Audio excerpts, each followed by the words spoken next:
Myself, dodgy on dodgy. Bro, look, it's a mad thing. Another day in the life, another day in the life of DODGYMATHS. Another day in the life, another day in the life of DODGYMATHS. Another day in the life, another day in the life of DODGYMATHS. Another day in the life, another day.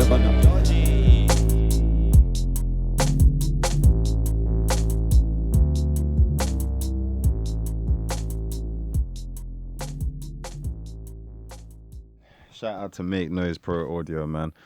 So I've been on the 500 series wormhole for since about August. Yeah, August last year, man. I got this Heritage Audio, the box behind me, the OST-6. And yeah, man, that's where it all started, bro. And I want more. There's nothing bad with the Heritage Audio one. My only like pet peeve is the fact there's no actual onboard power supply. So that's a bit jarring sometimes, man, because I have to plug it into an adapter and then into a switch that goes into that adapter. So that's the whole process. What have we got in the box today? More. Don't know if you can see inside the box, but that is Rupert Neve Designs. Yeah, B. Oh wow, so cool. Come on, man. Got the Rupert Neve R6 chassis. Gonna get the modules in here. And look, what I love about it as well, look at the patch at the back. There's so many ways to patch it in. So many ways. So that's what I wanted as well. I wanted that added level of flexibility. Welcome to the desk with me, man. So yeah, got the Warm Audio. And I think actually out of all these 3 units, the Warm Audio is the only one that has a casing around it. Also, this is also how easy it is to unrack 500 series stuff, he says. I've never actually taken them out. This is my first time. There we go. Perfect. Yeah, you see? That's how the Tone Beast looks like.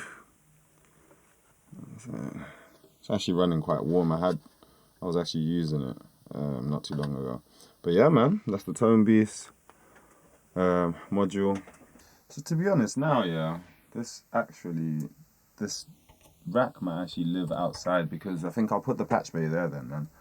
Patch bay and power supply, I'm going to put it on that side when it arrives. And then I'm spending weeks, like loads of late nights, looking very forward to this journey, this part of my journey, you know, like building up my studio. I've always had a studio for my adult life. I've had a studio, but I've never had something as advanced as what it is now.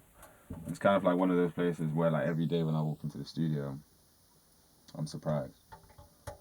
I'm just a bit like, whoa. I've got so many ways to make music, so I think I'm really loving that feeling of feeling inspired by this room. So yeah, I want to keep that feeling going and keep that momentum, you know. I'm gonna let it shine, this little light of mine. There you go. This is the Tone Beast TB12. I can't lie, I love it. I've been using it a lot more now. The Tone Beast was actually the first 500 series unit I got. Why is it so scary?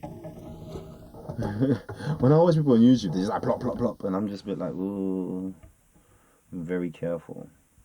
Yeah, okay, perfect. That is the Tone Beast. The Tone Beast is in. Look at that. Okay, and then I'm going to put... To be honest, I'm going to put G-Comp in the middle, man. G-Comp in the middle and then EQ in the left. That's how I'm going to rack this one up. So yeah. Let's see how that angle is for you guys. That's probably... Oh yeah, that's probably a way better angle. Let's stick that. Okay, so 2 more to go. Now, this SSL EQ, man, it is a beauty, man. I can't lie. It's almost like every time I use it, I like it just a bit more. And I'm a big fan of SSL from the beginning. That's why I probably invested, you know. And I'm still going to invest in some more SSL stuff. The B dynamics, the E dynamics, and the EQ. Let's take out the EQ. Beautiful though, look at that. That's how you know it's stereo. You got the 2 pins left and right. You saw the tone piece only had 1 on the left there. But yeah, you see what I'm saying? It's weird that SSL doesn't have their things in some sort of enclosure. My fear is like trying to push when it's not in. That could apply to other situations, but oh, I think I got it. It needed a bit of force, bro. I think I was being too shook. I was actually being too shook, bro. Alright, cool. Let's get a G comp. Not really too much actually happening when you look at it. Like, it's all quite neat. You know what I'm saying? But yeah, SSL G comp, 500 series module. That's how it looks like. That's at the back stereo. So you got the 2 pins. Do you know what it is? I've just noticed in this process, putting in a stereo 500 series unit is scary. It's scary, bro. Because for me, I'm thinking, you know, like things that pins in it, they bend. Yeah, I think that's it. There we go. Okay, that one was easier to do. That's what I'm doing with my day off, guys. Installing 500 series units. It's quite fun. So you're free to spend your monies how you want to spend your monies. That's my Rupert Neve Design 500 series chassis, man. SSL G buzz in the middle, ultraviolet EQ, and then we got the tone piece on the left. Personally, I would have loved to swap the mic preamp and put it far left because that just works in my head. But because of the power supply being here, I don't want to. Yeah, I don't want to trip anything up. So yeah, I'm gonna plug this in. I'm gonna test it.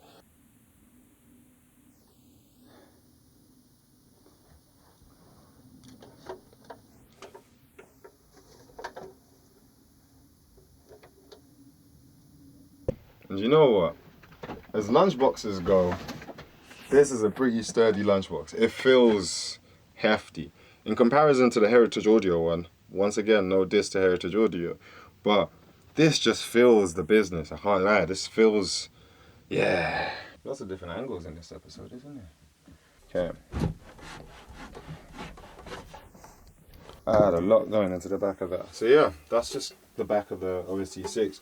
But you know what? Even in weight, like it's just so light. I think it's because obviously the power supply is separate. So that's probably a major contributor. That was kind of scary, wasn't it? I'm going to put it back in the box for now. I've actually listed it on Reverb.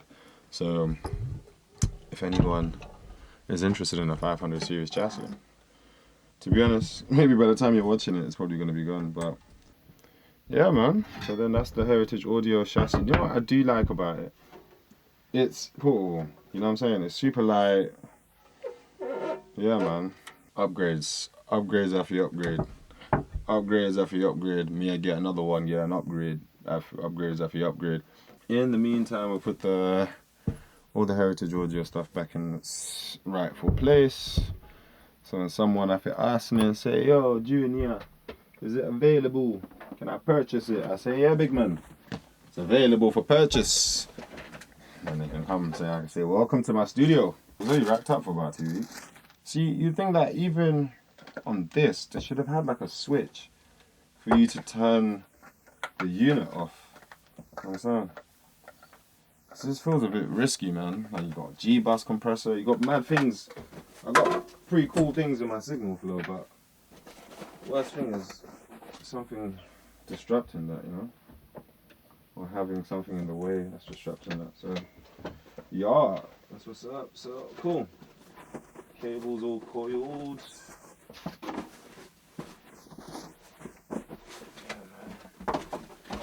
One thing, I can never pack a box the same way I got it. Like it never closes. Like even with pizza, bro. Like I'll get pizza, eat a few slices, try to close the pizza box, and I'm in exactly this situation, bro. Where like I can't get the whole box.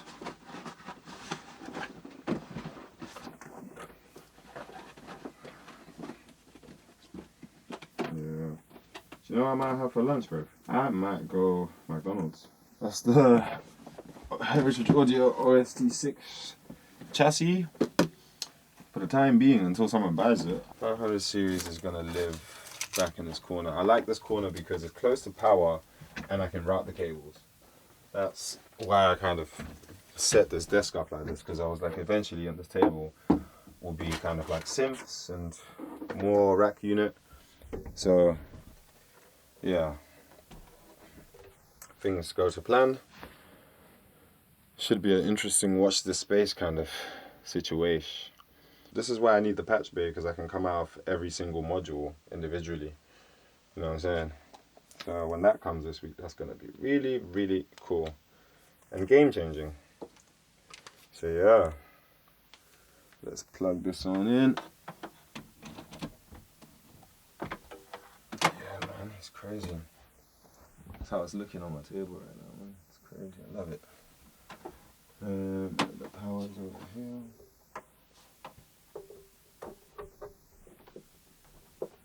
Feels sturdy. Everything just feels really sturdy and well put together. So yeah, man, first time turning it on. Let's explore that together, bro. You know what I'm saying? Wow. Trying to put all the units in. We're not even drawing a crazy amount of power, which is great. So yeah, man, I'm gonna now patch it in, really, man. See, make some decisions, make some creative choices. I'm definitely getting McDonald's for lunch. That's the SP-404 coming into the EQ, and then we've got the SP-404 out of the EQ into the compressor, out of the compressor into line 3 and 4, my Neumann interface. So yeah, it's pretty much what we've got going on at the moment. So let's give that a try. Yeah, so that's me right now coming through the Warm Audio. So yeah, you can see that's my vocal. Yeah, put it going, folks. So in this signal flow, I'm compressing first and I'm going into the EQ. So let's just see how that compressor reacts.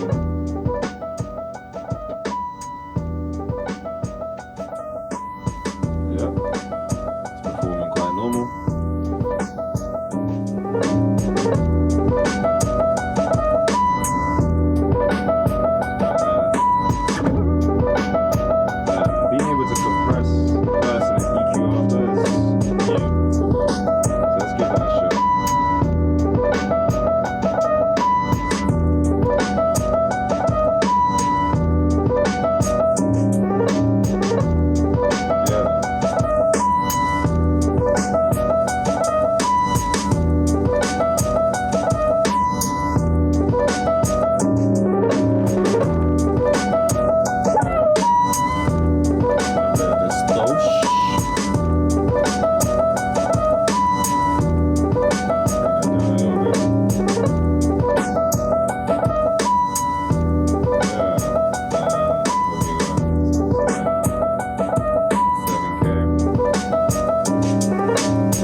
Saturation on the vocals, man.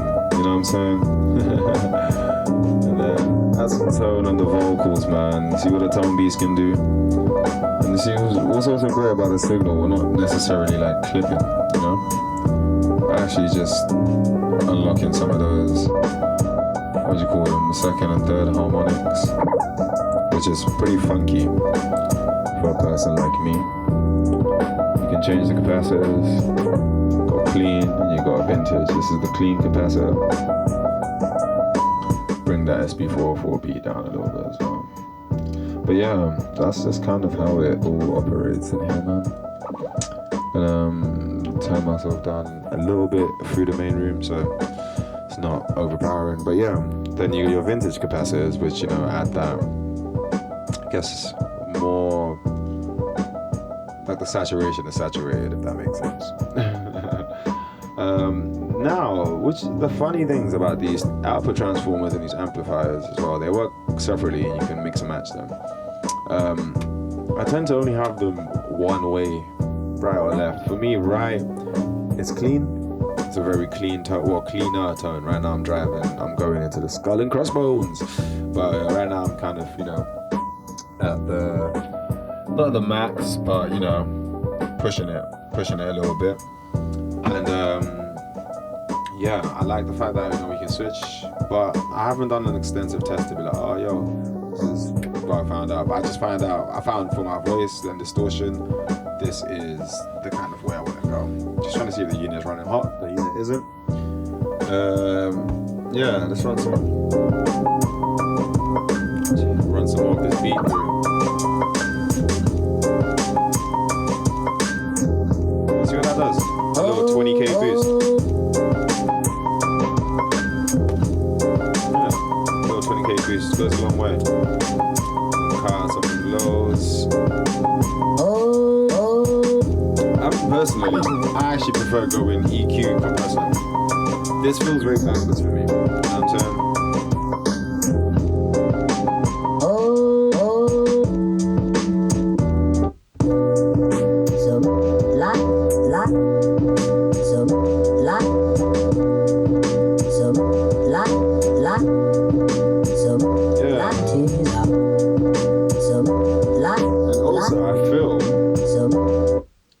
This is just an observation, but I feel like when I'm going compression into EQ, the low end isn't as big. I feel like I've got a tiny sounding lower end. Swap them back over and just kind of do a side to side test. I'm curious. Yeah, I can't lie, it reacts better. I can just hear it, just from the bottom end.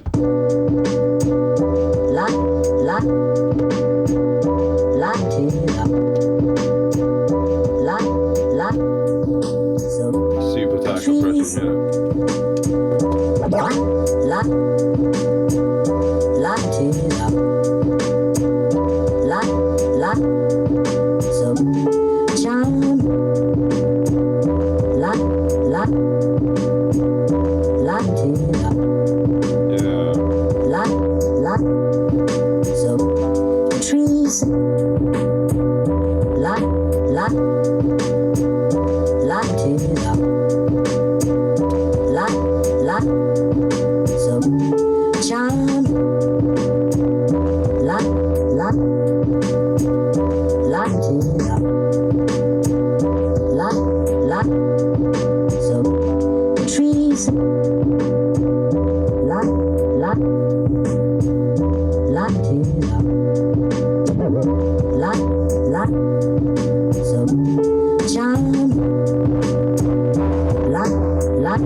trees.